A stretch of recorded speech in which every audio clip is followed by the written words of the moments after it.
Como o incesto pode se tornar algo aceitável?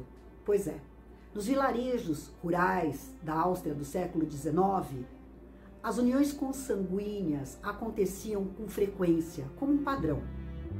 Essa tradição parece ter sido seguida pelos pais de Adolf Hitler, Alois e Clara, tio e sobrinha. Anos depois, esse padrão, essa tradição se repete com o futuro chanceler. Ele manteve um relacionamento de 6 anos, um relacionamento incestuoso com sua sobrinha Geli, filha da sua meia-irmã Angela. O desenrolar dessa história e o fim trágico vocês vão assistir a seguir. Peço que compartilhem, que curtam, que façam comentários aqui no nosso canal. Muito obrigada.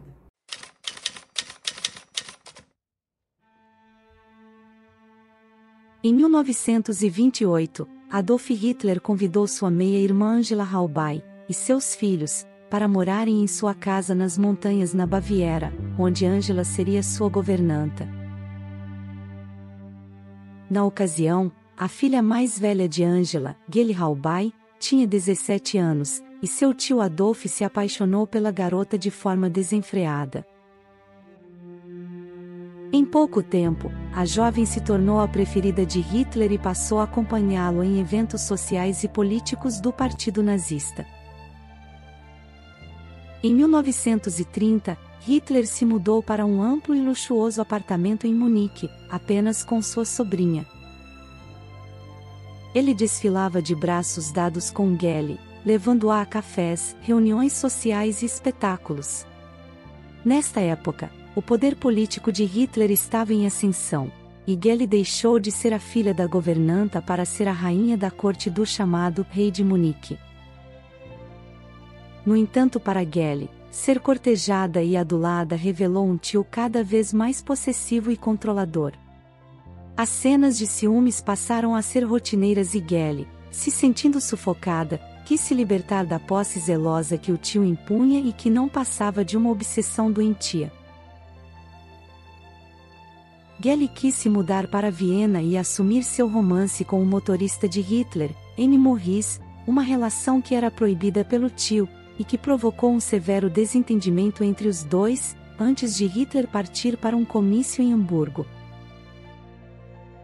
O que um dia foi deslumbramento de uma jovem pela condição glamourosa que seu tio oferecia, tornou-se um pesadelo asfixiante, fazendo com que Geli, em 18 de setembro de 1931, aos 23 anos, se suicidasse, deflagrando um tiro em seu peito com a arma de Hitler, em seu quarto no suntuoso apartamento em Munique. Hitler, aterrorizado, porque o escândalo poderia encerrar abruptamente suas aspirações ao poder, se manifestou através de um jornal, desmentindo qualquer briga com sua sobrinha. Angela, a própria mãe de Geli, defendeu seu meio-irmão. Adolf não tem qualquer envolvimento ou culpa desta desgraça. Muito pelo contrário, ele estava determinado a se casar com Geli. Esta declaração prova que existia apoio, da própria mãe, sobre a relação incestuosa. Depois da morte trágica da sobrinha, Hitler se refugia em sua casa nas montanhas da Baviera. Devastado, ele cai numa depressão profunda, cogitando até suicídio. Algum tempo depois, mais recuperado, ele ordena que o quarto no apartamento em Munique, onde tudo aconteceu, seja lacrado. Somente ele teria acesso. Ele transforma esse lugar em um santuário, onde ele prestaria homenagem à memória de Geli. Hitler jamais teve qualquer relacionamento exposto abertamente durante sua trajetória política, e insistia que seu casamento era com a Alemanha.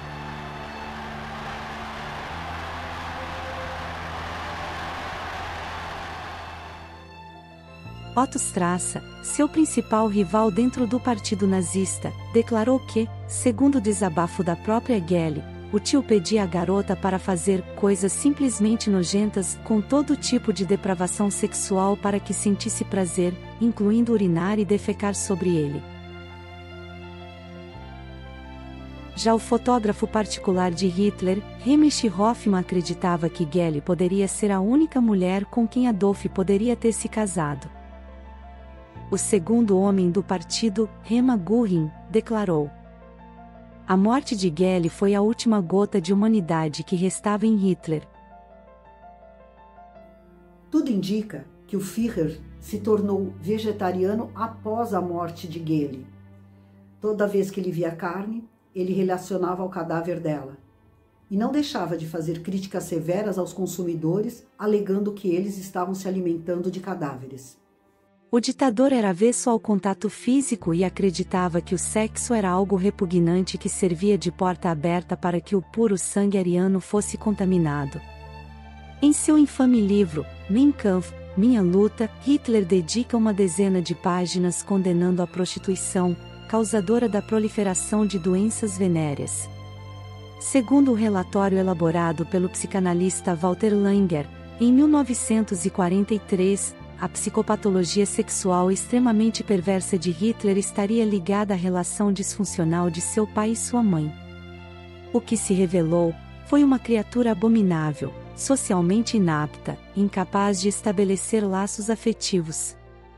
Hitler se satisfazia sendo um masoquista por dentro e um sádico por fora.